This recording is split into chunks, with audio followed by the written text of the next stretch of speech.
આજે આપણે એકદમ ટેસ્ટી એવા ગરમા ગરમ પકોડા બનાવીને તૈયાર કરીશું, જે ઠંડીમાં ખાવાની ખૂબ જ મજા આવે. તો ચાલો બનાવવાનું શરૂ કરીએ. તો એના માટે મેં અહીંયા 3 થી 4 મીડિયમ બટેટા હતા બાફીને લીધા છે, જેને આપણે હાથથી મેશ કરી દઈએ. તો હવે આપણે વઘાર કરીને લઈશું. જે સ્ટફિંગ છે એ વઘાર કરવાથી સ્ટફિંગનો ટેસ્ટ બહુ જ સરસ એવો આવે છે. એટલા માટે આપણે ચમચી તેલમાં હિંગ, આખા ધાણા નાખવાના છે. બિલકુલ સ્કીપ નથી કરવાના. આખા ધાણા નાખવાથી સ્ટફિંગનો ટેસ્ટ વધારે સારો લાગે છે. ચપટી હિંગ નાખી દઈશું અને આદું નાખી દઈશું છીણેલું. સાથે આપણે લીલા મરચાંની કટકી નાખી દેવાની છે. તીખાશ જોઈએ એ પ્રમાણે પહેલેથી મરચું લેવાનું. હવે લીલું મરચું આ રીતે નાખી અને થોડું આપણે સાતળી લઈશું. તો થોડો એવો વઘાર કરી દઈએ, અને મસાલા વઘારમાં કરવાથી મસાલાનો કલર પણ સરસ આવશે અને ટેસ્ટ પણ સારો આવશે. તો સાથે આપણે ચપટી જેટલી હિંગ, અડધી ચમચી લાલ મરચું પાવડર નાખીશું. તીખાની ભૂકી નાખીશું અડધી ચમચીથી થોડી વધારે એટલી. સાથે આપણે ચાટ મસાલો નાખી દઈશું, સ્ટફિંગ ટેસ્ટી બને એટલા માટે. અને 1/4 ચમચી જેટલો ગરમ મસાલો અને સ્વાદ પ્રમાણે મીઠું નાખી દઈશું. બધી જ વસ્તુને એકદમ સરસ રીતે આપણે મિક્સ કરી દેવાની છે. અને ગેસની ફ્લેમ બિલકુલ લો રાખવાની છે, જેથી મસાલા બળે નહીં.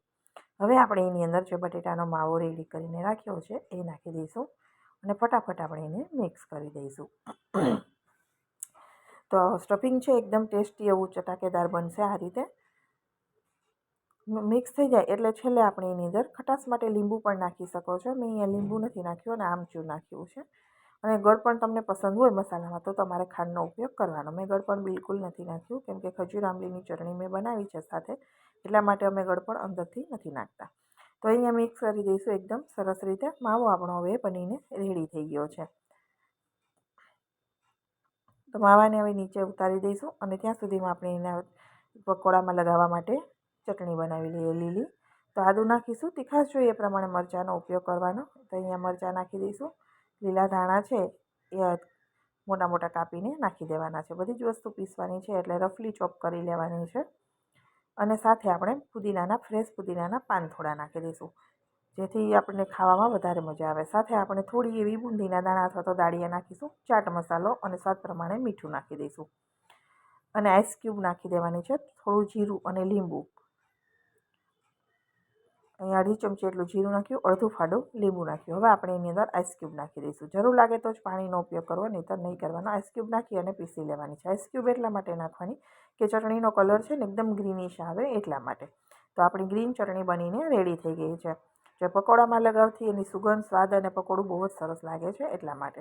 હવે જે સ્ટફિંગ આપણે બટેટાનું રાખ્યું છે ભરવા માટે એ પણ ઠંડુ થઈ ગયું છે.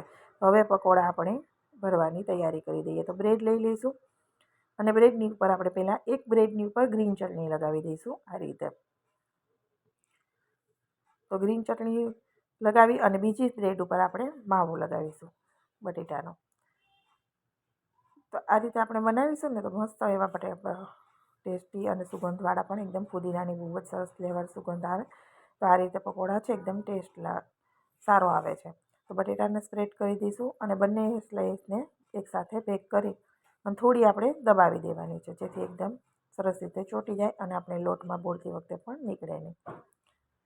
તો અહીંયા પર થોડી એવી ટેપ કરી દઈશું, સાઈડમાંથી માવો ને બધું ચોંટી જાય એ રીતે. હવે એને આપણે પકોડાને છે ત્રિકોણમાં નથી બનાવતા, એને આ રીતે સ્ટ્રીપમાં કરી દઈશું. 3 ભાગમાં હું કાપીને રેડી કરી દઉં છું. તો આ રીતે આપણે પકોડા તળવામાં પણ સરળતા રહે છે, લોટમાં આપણે જ્યારે બોળીએ ત્યારે પણ સરળતા રહે અને લુકમાં પણ એકદમ સારા લાગે છે. તો અહીંયા 3 સ્ટ્રીપ મેં કાપીને રેડી કરી દીધી છે. બધા જ પકોડા આ રીતે હું સ્ટફિંગ કરીને તૈયાર કરી દઉં છું. હવે લોટ બાંધીશું. તો એના માટે 1.5 કપ મેં અહીંયા ચણાનો લોટ લીધો છે અને સાથે આપણે સ્વાદ પ્રમાણે મીઠું નાખી દઈશું અને ચપટી જેટલી આપણે હિંગ અને હળદર પણ નાખવાની છે, જેથી પકોડાનો કલર છે એકદમ સારો એવો આવે. અને આપણે 2 ચમચી ભરીને કોર્નફ્લોર નાખીશું, જેનું લેયર છે એકદમ ક્રિસ્પી બને એટલા માટે.